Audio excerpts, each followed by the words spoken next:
In this video, we are going to discuss about the topic governance and board of directors.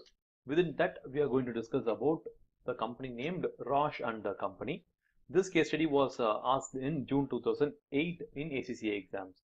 So we'll first start with the requirements here. As explained, agency in the context of corporate governance is a very simple and straightforward question. We could allocate around some 3 marks for this, and criticize the governance arrangement of Rosh and Company. It's a little bit lengthier kind of a question and a requirement, so we can give 9 marks for this. So it's like 3 and 9.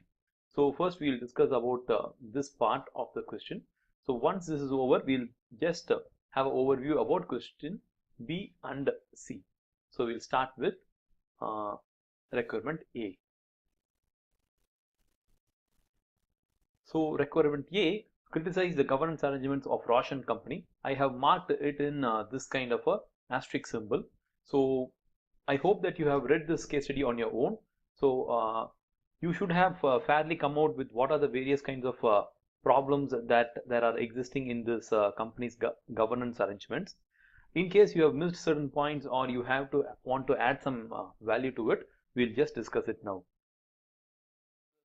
Case starts with from here. Mary Hobbs joined the board of Rosh and Company, a large retailer. She joined as a finance director earlier this year.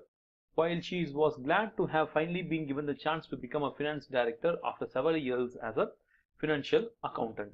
So she has grown from a financial accountant to a financial director, and but she also quickly realized that the new appointment would offer her a lot of challenges. In the first board of meeting, she realized that not only she was the only woman, but she was also the youngest by many years. So to add some kind of a relevancy to this in terms of criticizing the governance arrangements at Rosh, you can say that she was the only woman. So she seems to be the minority there, so that the board can induct much more women than the current setup. So we can add that as a point. So we'll start from the major criticisms here. The company was established 100 years ago. Members of the Rosh family have occupied senior board positions since the outset, and even after the company's flotation 20 years ago, a member of the Rosh family has either been an executive chairman or a chief executive.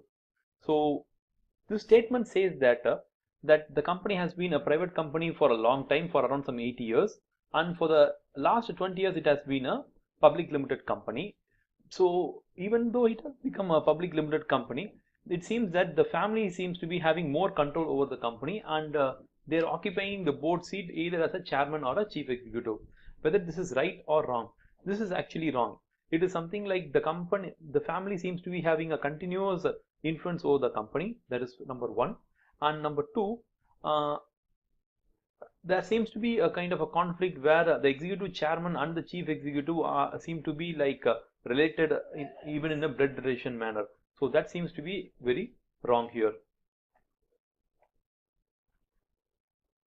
So the next paragraph says that the current long-standing chairman, Timothy Rosh, has already prepared his slightly younger brother, Jeffrey, also a long-standing member of the board, to succeed him in 2 years' time when he plans to retire. See, again, this seems to be very wrong here.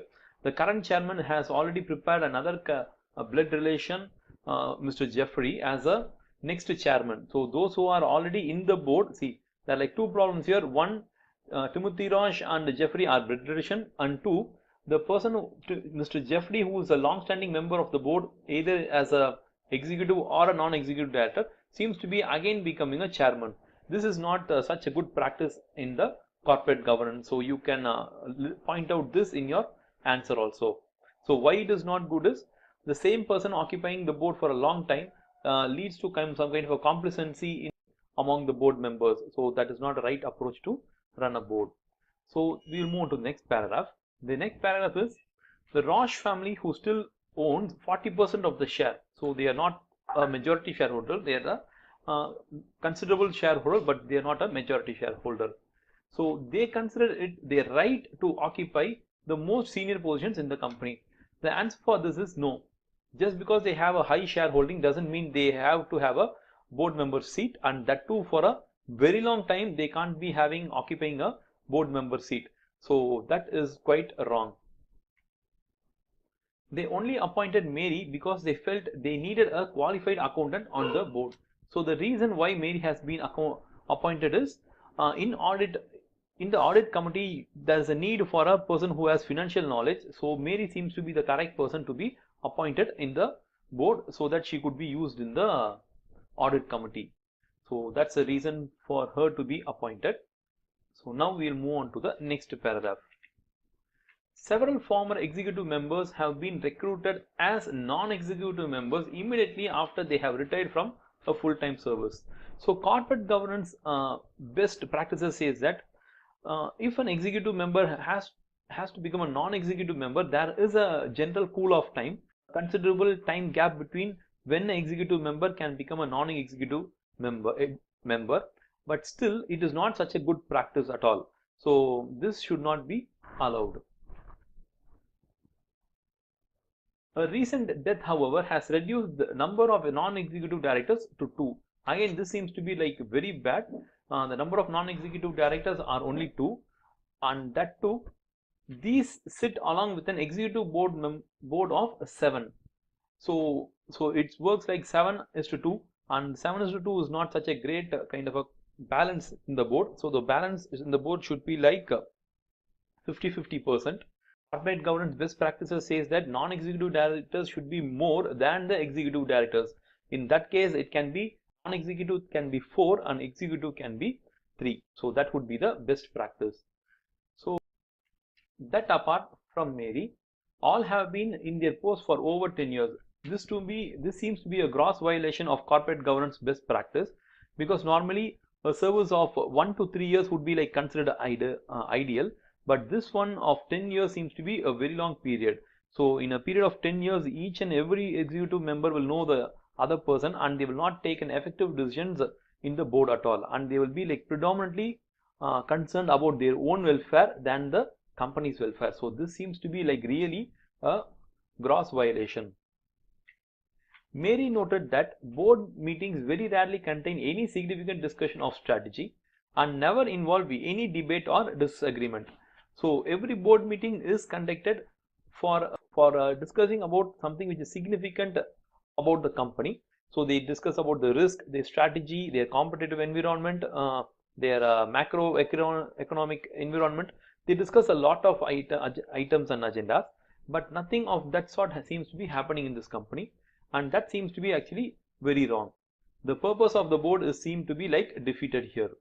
When she was asked why this was, she was told that the directors had all known each other for so long that they knew how each other thought. So this seems to be like some kind of a mind reading technique. I don't think this is not a valid point at all. So they have to sit and discuss, and such a statement is very ridiculous here. All of the other directors came from similar background. Usually directors have to come from a variety of backgrounds. So I feel that there should be a nomination committee which focuses on the board skill sets of the board. I feel that this company requires a nomination committee here, because nomination committee doesn't seem to be working here properly. So a nomination committee will ensure that there's a continuity of the board, and 2, there's a balanced skill in the board, and the board is also balanced in terms of the number. So when it says that directors are coming from a similar background, it seems to be actually violating or in conflict with the corporate governance good practices. So board of directors should come from a variety of backgrounds. She was told and had worked for the company for so long that they all knew what was best for the company in any given situation. So why they have not conducted any meetings or anything is because they are from the similar background. They can mind read each other, and they are like know each other so well, they can intuitively take the best decision for the company. So that is not the right way to handle any kind of a corporate governance issues. So this is not the right way to do it. Mary observed that notes on strategy were not presented at board meetings. She asked Timothy Roche whether the existing board was fully equipped to formulate strategy in the changing world of retailing. She did not receive a reply. This shows that the entire board is not working at all, and of course, and especially the chairman is not working properly, when any of the board member, executive or non-executive, asks for any information, it is the role of the chairman to give such information to the board member. So as the chairman here has not provided the information required by the executive director, this seems to be a very bad practice. So we have got a number of criticisms against the corporate governance set up in the company. So we can effectively get the 9 marks which have been allocated for part A of the question. For part B of the question, it asks, explain the roles of a nomination committee. So that's again an and is there. So that is another and assess the potential usefulness of a nomination committee to the board of Rosh and Company. So you can give around some 4 marks for the roles of a nomination committee. So the role of nomination committee is to ensure succession planning, balance of the board, the background of the members. So these are the roles that are played by the nomination committee, and we can assess the potential usefulness of nominations committee to the board of Rosh Co. So this is a very straightforward answer. You just have to take the points which we discussed above and you can apply it. So what were the problems are? The problems like there is no point of nomination here. Nomination is just happening in terms of blood relation, so that we can get it from here. That is actually wrong. So they require a nomination committee. Nomination committee is also required in terms of the size and balance of the board. So the size of board seems to be inappropriate. It should not be like 7 executive and 2 non-executive. It should be like 3 executive and 4 non-executive. So that seems to be again a need for a nomination committee. And all the board members are having similar backgrounds. Again, there's a requirement for the nomination committee. If you have any other point, you can add it more so that you will fetch the 8 marks. So then there's another concept in the part C, define the retirement by rotation. So this is a very direct and straightforward answer. So this you can search in the textbook and you can give an answer and explain its importance in the context of a Rosh company. So again, this is a very straightforward and answer, and it requires around 5 marks. So the division would have been like 2 marks for this and 3 marks for this. So we have nicely summarized this case study. We'll look upon the next case studies. Thank you very much.